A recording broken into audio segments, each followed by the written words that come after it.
You sit in church week after week, embracing the truth of God's word.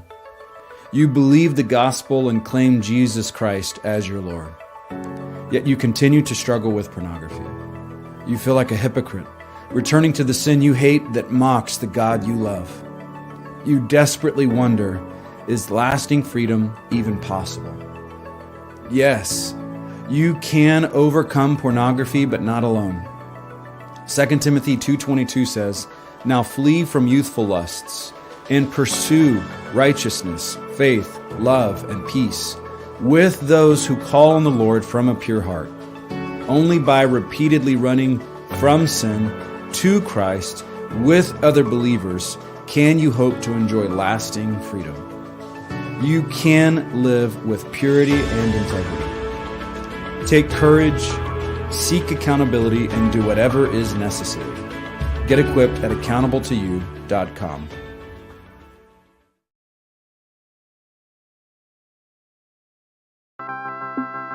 What we must be is a people that are ready to war for truth, for righteousness, for the kingdom. In short, what we need to do is we need to dress up for the occasion, ladies and gentlemen. To forsake the cliches of the secular and the cliches of the Christian culture. And we need to march to a different tune that's led by angelic choirs rather than masqueraded demons. Because Satan knows the crucial target. He's seen the war. He knows where to target. He has inspected the holy places. He knows where the weaknesses of your faith are. And so we uphold it. We defend the faith together this week. We defend the faith once and for all delivered to the saints. We need to understand what precisely are the devil's schemes. We need to learn to speak the truth boldly. We need to fight for the kingdom and to live rightly in the sight of God and man.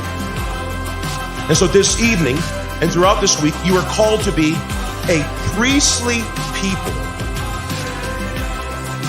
The kind of priestly people that engages the darkest enemy that you'll ever engage. And you're going to engage the darkest enemy, whose name we know, Satan. And we're going to engage him not mildly. We're going to engage him by wearing our baptismal attire, by wearing that which God has given us. We carry the name of Jesus wherever we go because Jesus is our righteousness.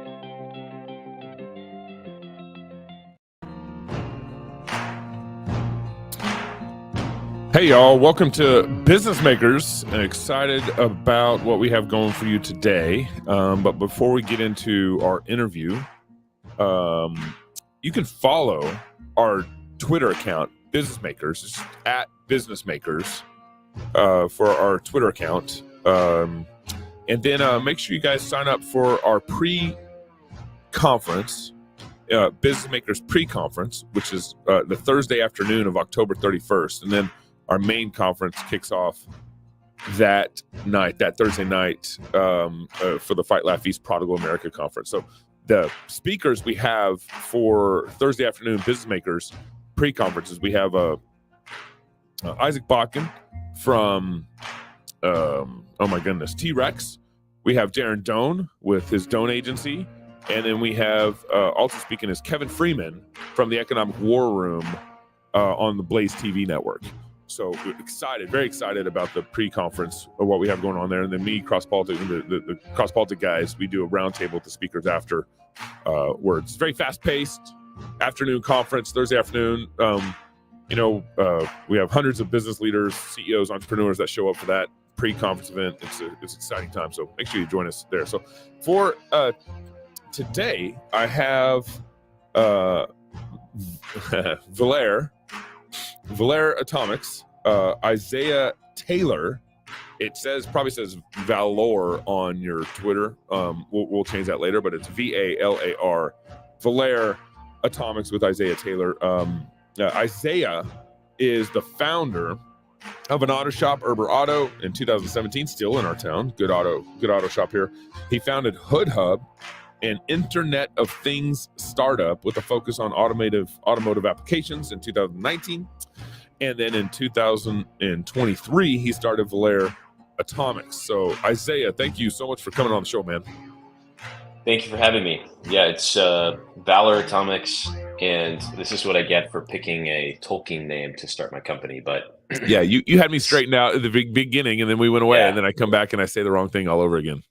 Yeah, it's fine. It's just it starts conversations about Tolkien, which is great. So mission accomplished. Yeah, there you go. So Valor Atomics, you started that in 2023, and is more of just an idea.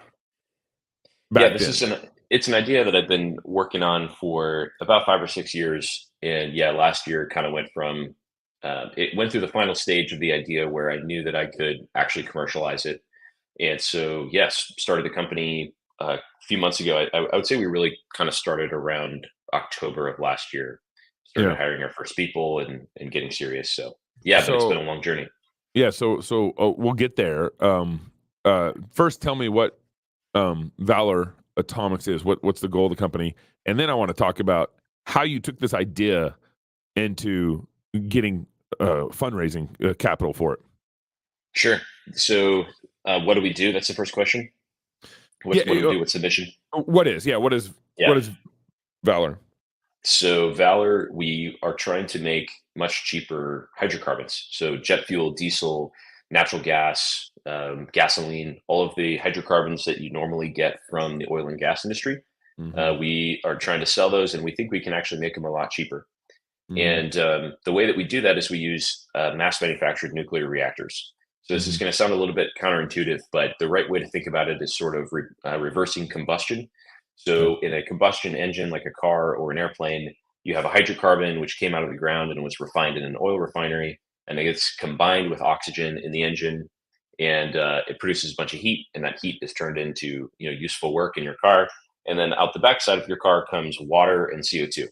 And so water and CO2 are put into the atmosphere, and you can kind of think about what we do as reversing this process and sort of rebuilding useful fuels out of exhaust that's in the air.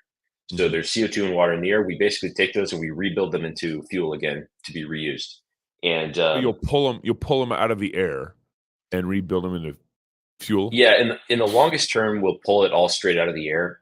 In the short term, there's a lot of places where we can buy those two ingredients. It's a little bit circuitous. So like we can buy CO2 from coal plants and from nat gas plants.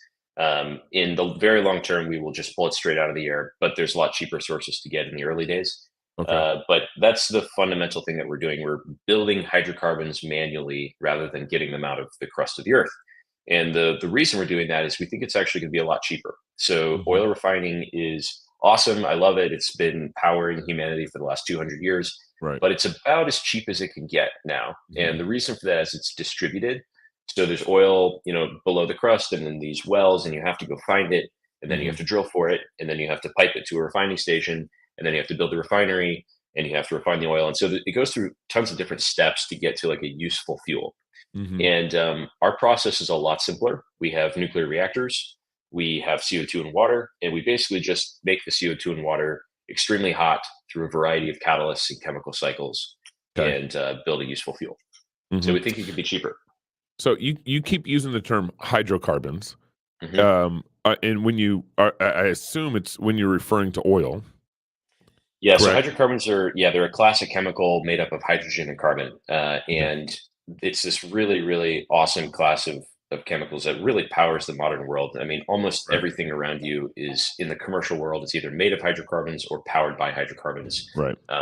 Just looking around this room, I've got like, some foam on the wall that keeps it quiet in here. That's entirely made of hydrocarbons. There's a plastic box next to me, entirely made of hydrocarbons. Almost everything that's not metal or wood in the modern world is made of hydrocarbons. And they're a really powerful and awesome system. Really a testament to how God put the world together, because they kind of mimic how plants work. And it's sort of like a synthetic plant body, if you want to think about it that way. Right. So just to I'm a novice. I'm a dummy here. So basically, when you're saying hydrocarbons, you're talking specifically to oil and kind of that converting into gas and then becoming a kind of an explosive, Yeah, environment for your car. Heat explosive useful environment for your car. fuels. Yeah. Okay, Useful very good. fuels. Yeah. And then so I'm again clarifying here. You're basically Valor is basically going to kind of reverse that process. It's going to take the CO2 out of the air, mixed with oxygen, and will become a flammable for fuel. Is that correct? Yeah, it's the CO2 in the water. So water is H2O. CO2 is obviously CO2, and we take the H2 out of the water and we take the C out of the CO2, and that's the hydrogen and the carbon. We rebuild the hydrocarbon. Okay. And the common element in both of those is oxygen.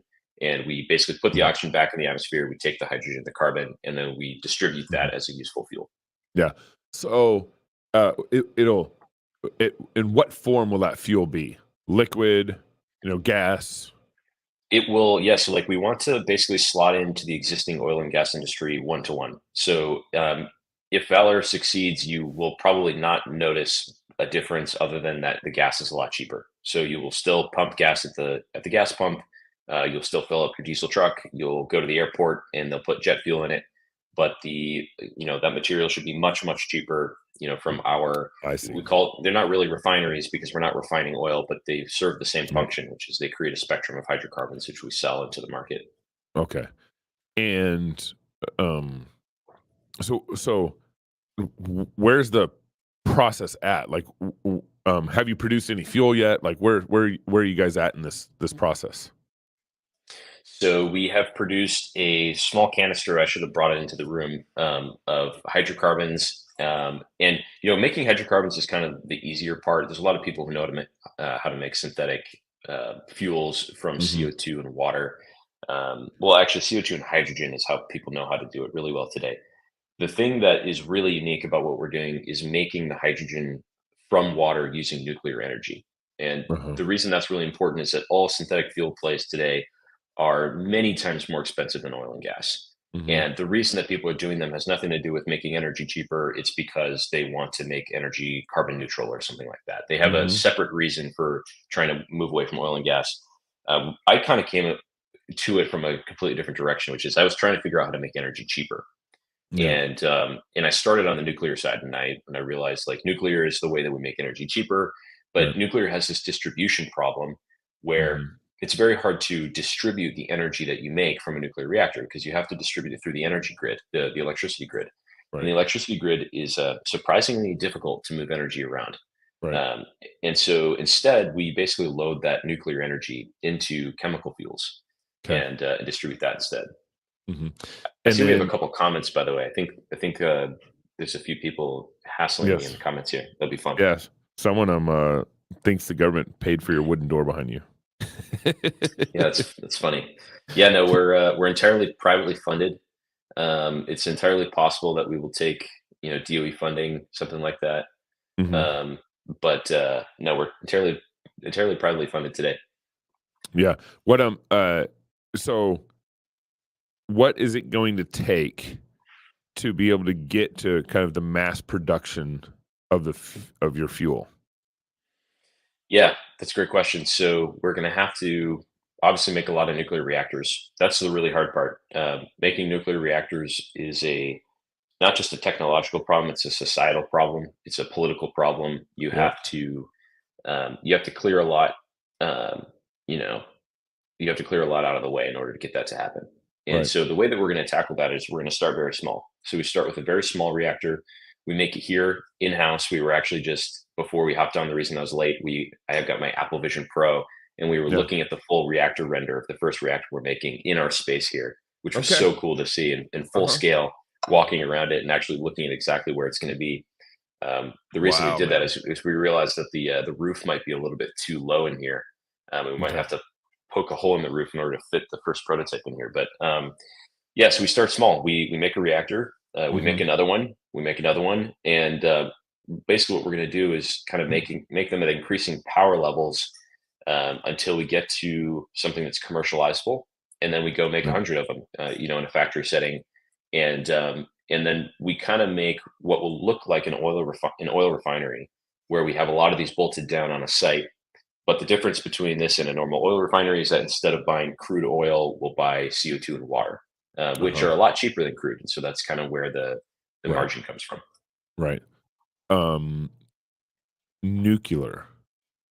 Do you got to get licensed to be able to, do that? I mean, like, what's because obviously the government is Yeah. absolutely put all sorts of roadblocks around nuclear.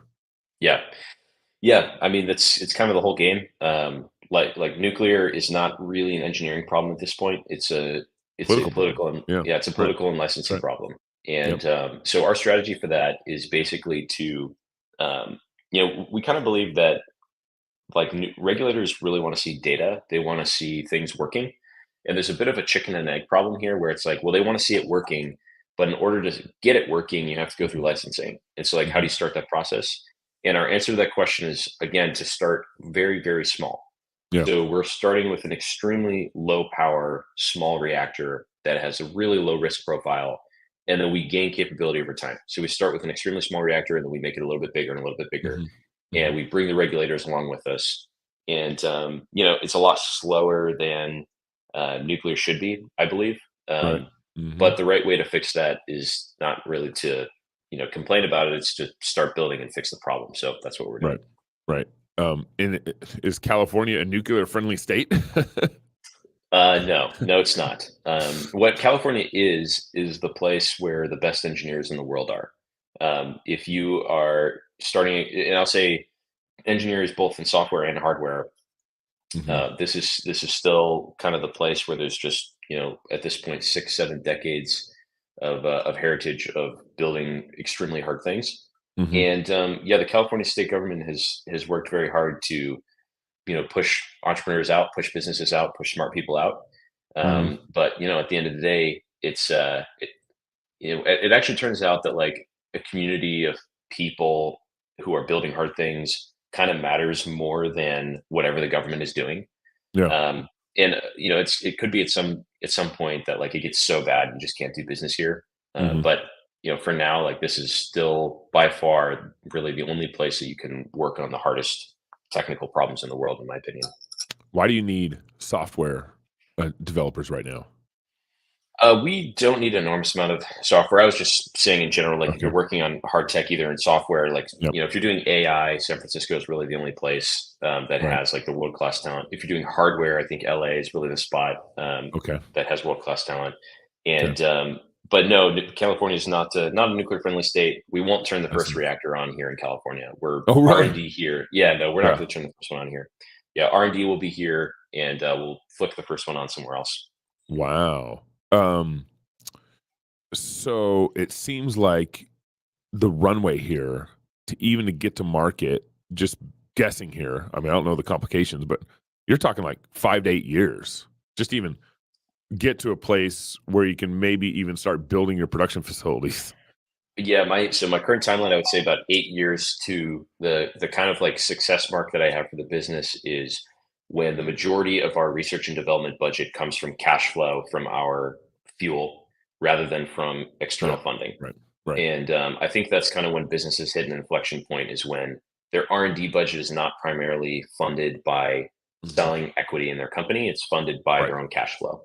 For SpaceX, that took about 15 years. So it took about 15 years of R&D for them to go from, we're raising, it's not that they stopped raising money. It's that the money they raised beyond that point was to pour fire on their growth story rather than to fund R&D. And so I put that point for us about 8 or 9 years from now. Yeah. Interesting. How are you getting investors to believe in you for 8 years? Right? Because it's like, this is really high risk from an investor standpoint. First of all, I have to trust Isaiah that he can do this. Like he can see this all the way through. And then secondly, there's such a long runway of putting money into the company without seeing any return. On top of like, well, do I trust Isaiah and he's the man to do this? Yeah. So on the like runway question and putting in money that you're not going to see for a long time, I would say like that definitely filters who we work with. We tend to work with people who think very long term and who want to see the metric here is like they don't want to see a $100 million company after 5 years. They want to see a $100 billion company after 20 years. Right. Like Right. that's the right type of investor, and there Right. are those investors out there. I would say like they're rarer than they used to be, especially kind of people's mindsets changed during like ZIRP era, zero interest rate policy era, especially Yeah. around COVID. Yeah. There was so much free money in the system. Right. It was basically all about, can you make the hypey buck? Can you go and toss $50 million into something that's going to 3x in 6 months, and then you can Right. sell out of that? And there's a bunch Right. of stuff going on in crypto. So everybody kind of started thinking short term in the last 4 years. But actually, since then, I think that there's been a pretty good reset to people beginning to think in long-term equities Long-term again. Yeah. But also, there's been a through line throughout that entire process of investors who never lost their minds during that, and those are really the best Yeah. people to work with. Yeah. Yeah. What? How much have you raised, and how much do you think you're going to need to raise through that 8-year process?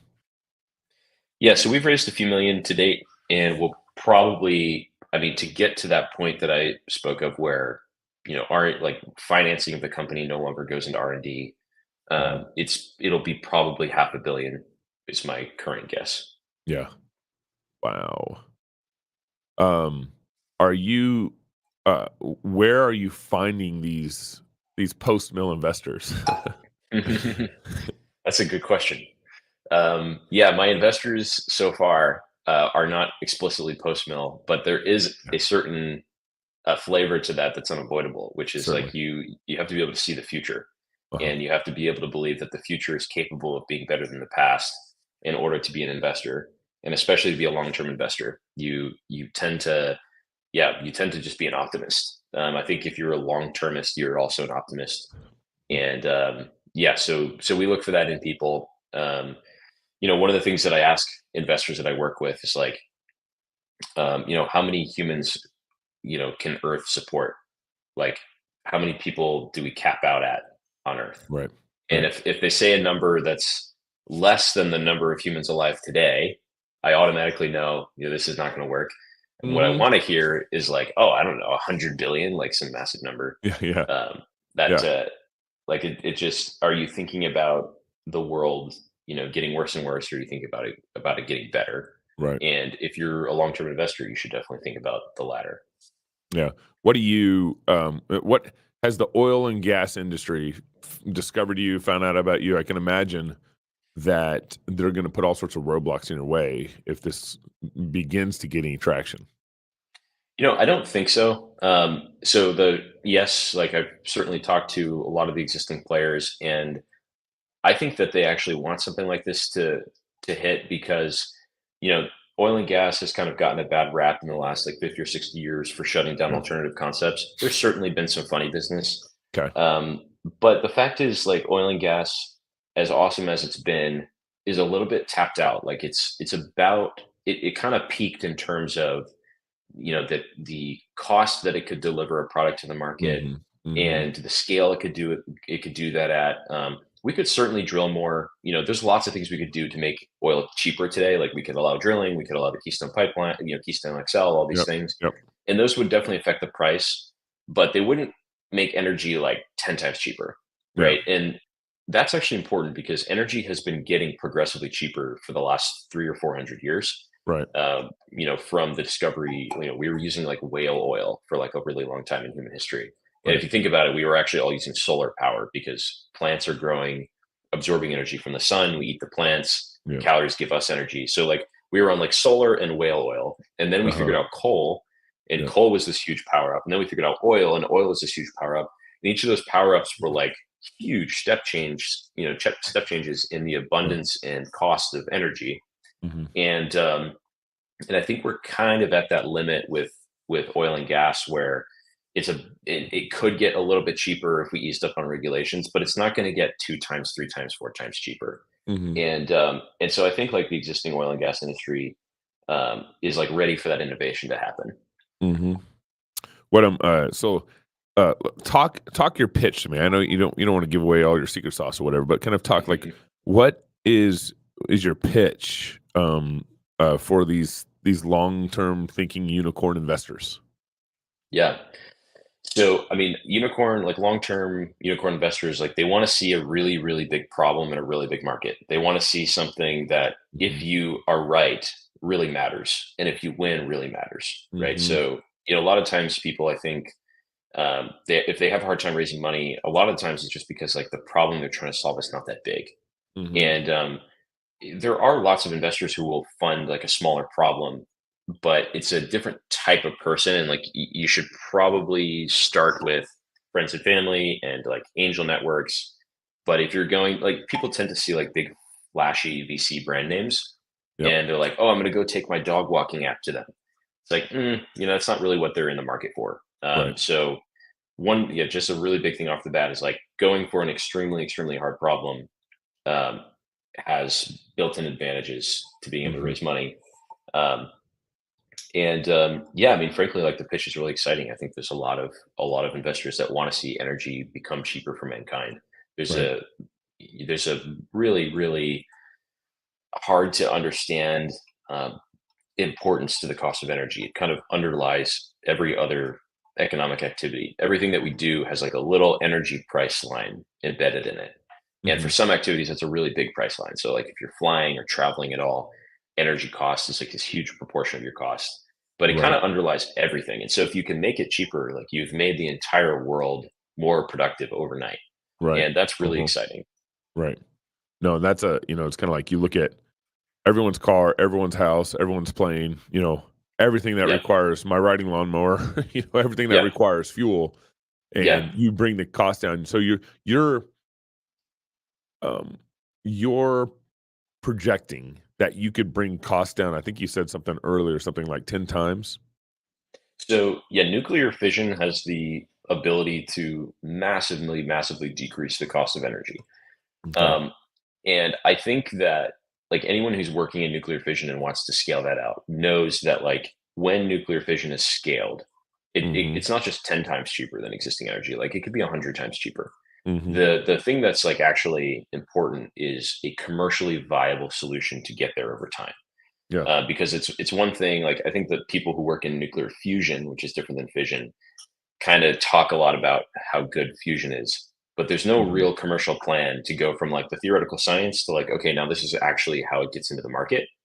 So yeah, I think like the first goal for us is really to slot into the existing nat gas, kerosene, diesel, gasoline market, and frankly to make a ton of money. Yeah. And the reason that's important is like if you make a ton of money on a technology, you actually get the opportunity to scale that technology and make it cheaper. Because Mhm. the way that technology works in capitalism is when you do something a lot, it makes it cheap. That's a Mhm. very, very like reductive thing to say, Yep. but it's true. When you Sure. do something a Sure. lot, it gets cheap. And the way you do something a lot is you have to have a lot of money. You have to be making money on it. So this is like Mhm. the NASA versus SpaceX thing. I think that Elon's, sort of big trick that he pulled in the rocket industry is that he figured out how to make money on launch. And once you figured out how to make money on launch, you have basically turned rocketry into an evolvable technology, How did right? he And let's stop there for a second. How did he yeah, figure out how to make money on lunch? yeah. So he figured out two things. Like one, he figured out that there's the SATCOM industry, right? So there Yep. were Yep. satellites being launched for GPS and Yep. for cellular and these sorts of things. Not a massive industry, but it was decent sized. And then there's like NASA's needs. So NASA needs to get people back and forth from the International Space Station. And then he had this kind of seed of an idea in the back of his head, which was Starlink, Right. to give people internet. So basically, he looked at those three markets and he added them up, Mm. and he was like, "There's enough market here that I could actually sell launch as a product, and then I can own rocketry as a tech stack underneath that." But the Mhm. really, really big, what I would say is like the key insight that he made and what differentiates him from every other company before him in Mhm. launch was that he decided to not sell rockets. So Mm. this is a really important point. He doesn't sell rockets; he sells launch, or he sells internet, right? Right. So rockets to him are a piece of They're the m tech stack Yeah, they're the that pipeline. They're the they're the Keystone pipeline. Pipeline. Yeah, Yeah, yeah, yeah. That's a very good exactly. point. Like they're Yep. they're the thing that allows him to sell the product, and the product is Right. launch. Right. That's super important. And the reason it's important is because if you had tried to sell NASA a self-landing rocket in 2002, they would Mhm. have just said no, right? And even if you had convinced an asset administrator, like, no, really, I figured out how to make rockets land themselves. They'd be like, okay, I guess we'll fund the development program to see if we can get that to work over 20 years, right? Mm-hmm. What Elon did was totally different. He said, we're not selling rockets, we're selling capability. We will sell you a certain price to get kilograms back to orbit, and don't worry about what happens to the rocket. Like, that's our business, right? Mm-hmm. So in a certain way, we're kind of doing the same thing with nuclear energy, where we don't sell nuclear reactors. We don't even sell electricity. We sell jet fuel. We sell natural gas. We sell diesel. And the way that those nuclear reactors get built and operated becomes a function of our own innovation pace. And we believe that our pace of innovation is going to be much, much faster than what would happen if we tried to go sell reactors to utilities and to governments and to cities and the way that reactors normally get sold. So I think that's a really interesting parallel with. That's really good. Yeah. What so if you're successful, how much market share do you think you could capture in this kind of energy world? All of it. Because basically part of it you're arguing is like, I'm gonna make it way cheaper. Yeah. If you can make oil and gas cheaper, and you can do that in a scalable way, and it's technology that only you can do because you've got the acceleration and the moat that nobody can catch up to, then the answer is all of it. And actually the answer is, like, at that point, it's how fast can you build. This is sort of like what happened with, sorry to keep comparing to SpaceX, but it's sort of or Tesla is a good example too. Once you have, like, sort of a fundamental scale moat on an industry, and you have the tech right, and you have the scale right, then it's basically like, well, how fast can you build? I don't believe that, like, anybody. I think SpaceX has like 90% of the launch market today, and that other 10% is, like, kind of performative. Like, the other 10%, that's unbelievable. The other 10% is actually entirely performative. It's all about trying to make sure that SpaceX isn't the only company in launch. But they have the real market, and that's what happens when you, like, figure out a fundamental wedge that is just better than everything else, and then you chase that wedge up a scale. And that's what we're going to try to do. So I would just say, like, are we going to capture the entire energy market? Well, it's going to depend on, like, how fast we're able to build. So So I want to get to this question from Dan Lenz over on Twitter. He said, what kind of technical milestones are investors hoping to see with the capital you're raising? Very, very good question. Yeah, great question. So the first milestone, this was kind of started last July, August, around then I think I started pitching. And, I wasn't asking for a ton of money to begin with, because I was basically just a guy with a piece of paper who, was arguing that this was with an idea possible. I was basically I wrote about 30 pages on why this is possible, how I would go about doing it, the team I was going to hire, these sorts of things. And so there wasn't a real technical milestone. That was more of a shot in the dark, and I found somebody who believed in it. The second milestone is, can you go build a team, and can you start to technically de-risk the different areas? So there's like three major areas of technical risk here. One is nuclear reactors. The other is creating hydrogen from water using heat. And the third is synthetic hydrocarbons. And so there's kind of two de-risking factors on both of those. Like, one, is it actually technically possible? The way that you prove that is you actually design the systems and you price them out. And so you have CAD models where you say, like, this is the entire thing we're going to build. You prototype some of it to answer further questions, and you price it, and you say, like, yep, this is actually what it's going to cost when we put this on a manufacturing line. And then the second thing, so it's like feasibility. Like, one is to see if it's possible physically. Two, is it possible economically, and how do the economics work out? And so that's kind of where we are going into, like, a next round of funding. Is like, we've proved that the idea is sound, that the economics are sound, that the technical plan is sound. We've built a team that can actually go build it. Our team here at Valor Atomics has over 90 years of experience cumulatively building nuclear reactors and designing them from scratch. And so, now it's go and build it. Wow. So have you guys figured out the cost of what it's going to take to build? Yes, we have. It's not numbers I can share publicly, but yeah, we have a number that it's going to take to build and turn on the first reactor. And so, um, I don't know if you can answer this question either, but Go ahead and ask, and I'll answer whatever I can. yeah, you'll once you have I mean, what would you call it? Like a manufacturing facility, a production facility? What are you going to call Yep. it as, locations? Factory. Yeah, Yeah. factory. Okay, production factory. Yep. Um, I assume you'll have, let's say one in Texas, one in Southeast, and one in, California, whatever. You'll have multiple locations throughout the US, as I assume. Yep. And then eventually So throughout the world. So actually, it's going to be global first. The U.S. is kind of hard to do nuclear in right now. We really want to. We're going to keep working with it, and frankly, it's just going to take a little bit longer. Mhm. But Here in the we US. can, we can commercialize outside the U.S. much quicker, and then it's much easier to bring a commercialized technology to the U.S. Unfortunately, there's been a little bit of an Golly. inversion here.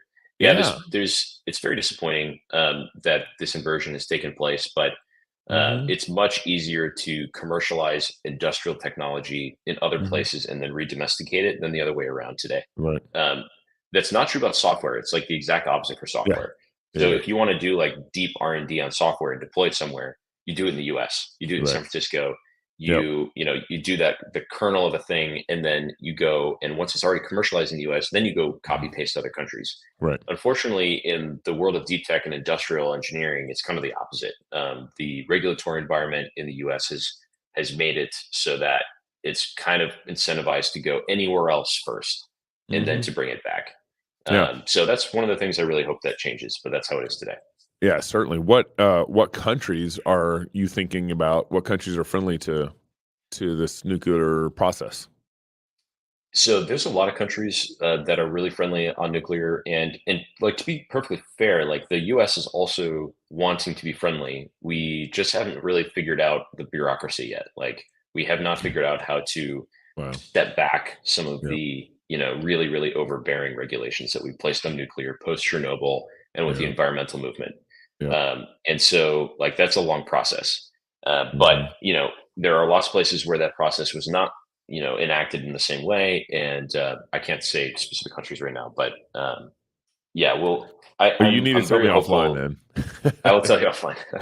But I'm very hopeful that the U.S. figures this out. Like, I think that everyone wants to figure it out, Yeah. but bureaucracies just have a way of like not going backwards. They Mhm. only really go forwards in terms of like size and Yeah. restriction and stuff. Right. What it seems like your job is probably really twofold. One is to make sure things keep moving the right direction and you can execute, and the other is constant fundraising. Um, That's about right. Yeah, that's about right yeah, for the next yeah, 8 years. Yeah. right. What is how are you mapping out the fundraising process for Valor? Yeah, that's a good question. So,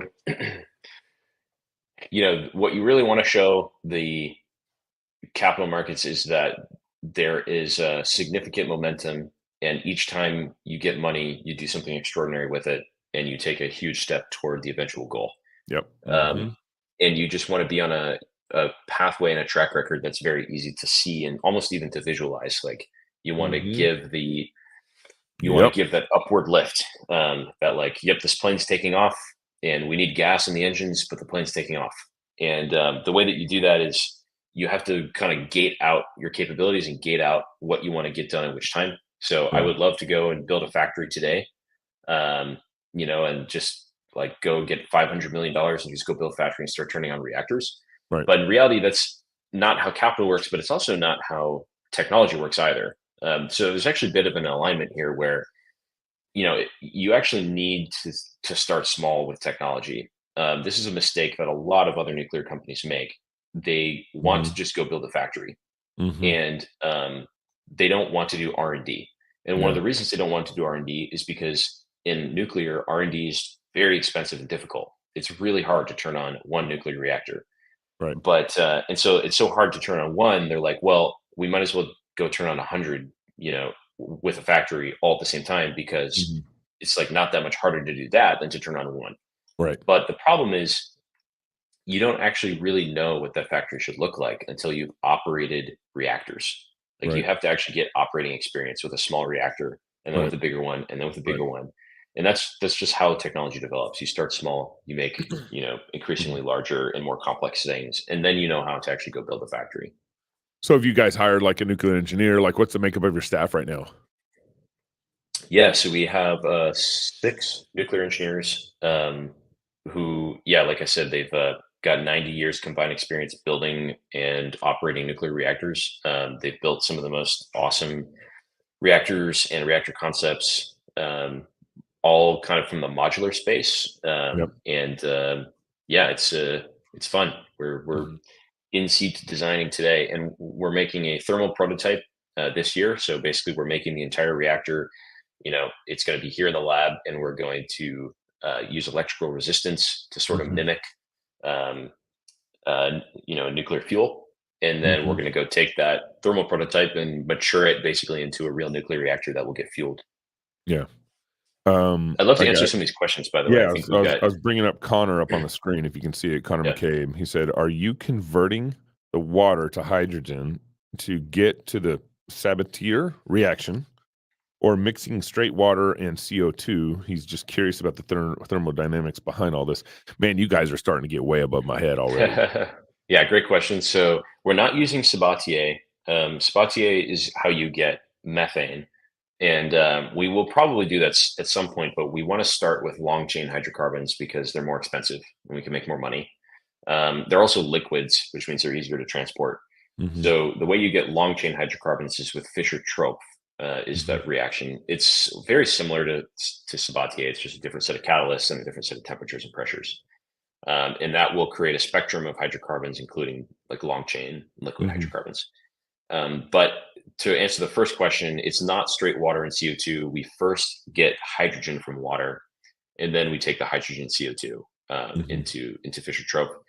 And that water to hydrogen process is actually, I would say, like the real key to why this is going to be cheaper. If you're Mhm. doing synthetic hydrocarbons today, you are basically paying an enormous amount of money for hydrogen.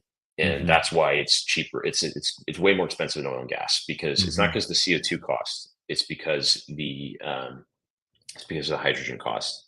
And Mhm. so nuclear is what allows us to actually get super cheap hydrogen because it's so energy dense and you can get Right. energy for so cheap. Right. That's what allows us to do that conversion. Yeah. And yeah, That Dan, is it's Sabatier. I agree. I read that word for years before I said it out loud for the first time, and yeah. You got lambasted for Yeah, exactly. interesting. Well, you guys, we'll be wrapping up here pretty soon, but any more questions you guys want to ask, please chime in. I can monitor questions on YouTube, Facebook, and apparently Twitter is now, I used to not be able to monitor questions on Twitter, but now I can. So if you ask any questions, we'll be able to get to them there. One of the things, Isaiah, that we talked actually before you left and had lunch, and it seems like one of the things I like about what you're doing is like big, it's a big idea. It's going to take a lot to bring to reality. It's going to take a lot of money to get there. But on the other side of that, if the risks that you're taking pan out, there's this, it's in one sense the sky's the limit in the market. It's like Yep. yeah, as we said earlier, you look at lawnmowers to cars to whatever. That's your market. Airplanes. So the Yep. big idea behind it, and a lot of people have been risk averse to these long term ideas. They want the short term payout and all that. Kind of what uh, and this is going to be a journey for you. I mean, you're gonna go through some ups and downs, and so some R&D frustration, and then Oh yeah. just to even get to those 8 years, right? I'm sure you already hit some of Yeah. those walls. It's a Um, daily. so Oh man, it's a daily. It's so over. so We're so back cycle every single day. so it's got to be like massive sanctification with your walk with the Lord. Trusting in Him for Absolutely. these ideas and the money and the team and everything coming together. And then, Lord willing, your idea is good. It sounds like a lot of your research and science behind it solid and everything, but you still got to make it all fit together. So how are you kind of like bringing your team along, keeping people engaged, keeping your wife, trusting the process and all that? Yeah, I mean, first of all, like Sophie is just the absolute killer. Like I don't know how to. I mean, I feel like every guy says that, but like actually, Hmm. it's insane how much that she is able to. I mean, I will disappear for weeks to go to another country to try to turn on this reactor and this kind of stuff. Hmm. And she's just such a champion. So Hmm. yeah, marry well. That's one piece of Yeah. advice. um, Yeah. yeah, yeah, she's amazing. Um, but And then yeah, kind I of the mean, like yes, company and your team and just kind of, I mean, because this is gonna be a long road and a slog. yeah, oh yeah. I mean, it's gonna be years and years before we are at that point of Yep. like the company has made it. Yeah. Um, Right. Right. but yeah, I mean, the mission is just so exciting. Like, it's just so Yeah. exciting to actually be doing nuclear Right. because the industry just has not been building anything for so long, and we're Hmm. kind of like built first. Like, Hmm. we are building a nuclear reactor, and there's a lot of strategies we can follow to get it approved and get it turned on. But like the Hmm. fundamental thing that the team is doing is building a nuclear reactor. And that's Yeah. super exciting. And Right. then the mission of like we can actually make fuel cheaper, Hmm. and we can make it on Mars. That's a huge thing. Like that's a huge motivation for me. Is like the way that Starship is actually like scalable on Mars is that they need to be able to make um, Fuel. methane. They need, yeah, they need to Yeah. be able to make methane out of the regolith. In order to do that, you need nuclear energy. There's not really a solution to do that other than nuclear. Right. And so I know if we get really good at this on Earth, we can do really well on in other planets as well. So yeah, I mean it's an incredibly exciting thing, and the more that you learn about energy, the more that you see how much it is underneath everything else. I mean, even Right. like the AI stuff that's going on right now, and we're sort of starting to see an inflection in AI. It's Yeah. bottlenecked on energy. Everyone Right. who's Sam Altman is saying that. Interesting. Everyone's Yeah. actually doing AI, saying like, yeah, this is really like an energy problem at this point. So Wow. I think that we're really tackling one of the most important problems on Earth, and I think that we're going to have an incredibly exciting time along the way building it. Yeah. But yeah, like you really have to you have to even it out though. Like it is really day to day. Like wow, it's so over, and the next day we're so back. Hmm. Extreme excitement, extreme trepidation, Mm. and you just have to be able to walk on the beach in the hard moments and give it up to God. And then when it's extremely Yeah. exciting, you have to be able to thank Him, Yeah. Yeah. and you keep trucking and you never Amen. stop. So, kind of a combined question here. Yek, if I'm pronouncing her name correctly, Yek over at Twitter and Velvet over on Facebook, kind of asking similar questions here. But what do you know about your competitors, their progress in producing, and then kind of Yek Nada over on Twitter is kind of asking, how are you handling IP given the syn fuels and the hydrogen and nuclear have so many competitors already? Yeah, so these are good questions, and it's going to sound like I'm like dunking on the people who are asking these questions. I'm not trying to, but I think that this actually highlights like a common misperception in how industrial companies work. Yeah. Lots of people like quote invented everything about SpaceX before SpaceX, Right. meaning we Right. knew how to land rockets in theory. Like the G Right. fold algorithm was developed way before rockets landed themselves. In fact, it was used to do like self landing rockets on the moon, right? Hmm. The lunar lander is a self landing rocket. Right. Um, so like, and that was in the 60s. So the way that industrial technologies actually win is not really through IP, and it's not really through having no competitors who are doing certain parts of what they're doing. The way that you win is doing the entire thing really well. Hmm. It's really like integrating and getting good at everything that your business needs to succeed and doing it really well all at the same time, and then actually pulling it off. So Hmm. like yeah, there are companies who are working on nuclear. There are companies who are working on hydrogen production. There are companies who are working on syn fuels. Uh-huh. Um, there is no company that is working on all three of those things, manufacturing it all themselves, creating their own sites. No other Mhm. company on earth is doing that. Uh-huh. And honestly, even if another company started doing that, and there will be copycats, we already are aware of a couple people who are thinking about jumping in. Right. I'm not worried about it. And the Mhm. reason is because I'm already building the best team in the world who's so focused and who's so motivated. And yeah, like we're just going to go so hard on it that nobody else Yeah. is going to be able to follow in a million years. So Yeah. Bro, love what you're doing, man. Thanks for all your time, and thanks for what you're doing, and praying for you, and of course, dude, praying for money to come through, good investors to come let's your go. way. Yeah, let's do it, man. Let's go. All right, man. Love that big idea. So you can go now. Thank you, everyone, for tuning Great in compliment. to Business Makers. And as I said at Have the a very good one. beginning of the show, yeah, you too, Isaiah. Thank you. We have our Prodigal America Conference in October, and we do our pre-Business Makers Conference. It's in Fort Worth, Texas. We're doing our pre-Business Makers Conference. It's a fantastic kind of Thursday afternoon, real tight. One talk at 1 p.m., 2 p.m., 3 p.m., 4 p.m.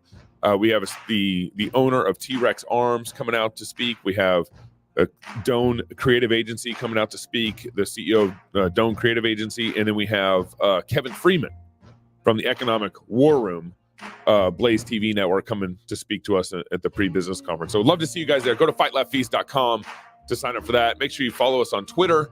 And if you want to be in a conversation with us, you can email us at contact@fightlaughfeast.com. Thank you guys for tuning in. I really appreciate Isaiah and the big idea, the big mind that he has. We need to be thinking big as Christians and business leaders in this brave new world that we're in. So thank you for tuning in to Business Makers. We'll see you every Friday about 9:30 Pacific time here live. Thank you very much. Today we are going to be talking about the Kyle Rittenhouse Always Ready bundle, available at armoredrepublic.com. It's a very practical kit, including everything that you need, all the way from hydration to first aid to general purpose to magazine holders, and to a very comfortable plate carrier. So included is the Testudo Gen 3 plate carrier, and we also have 2 C3 plates that I've included in the bundle. So these plates are multi-curve, multi-hit ceramic, so they can take multiple rounds. I really like these plates because it's going to offer level 4 protection. Thank you guys for watching. Again, you go to armoredrepublic.com, linked below, and you can purchase your Kyle Rittenhouse Always Ready bundle today.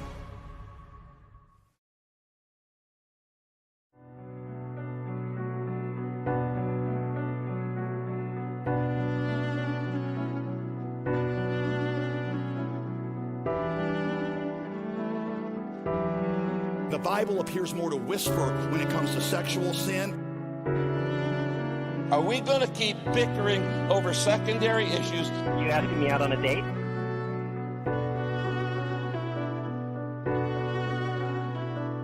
America has squandered her inheritance far too long. It's time she repents and returns home to her Father.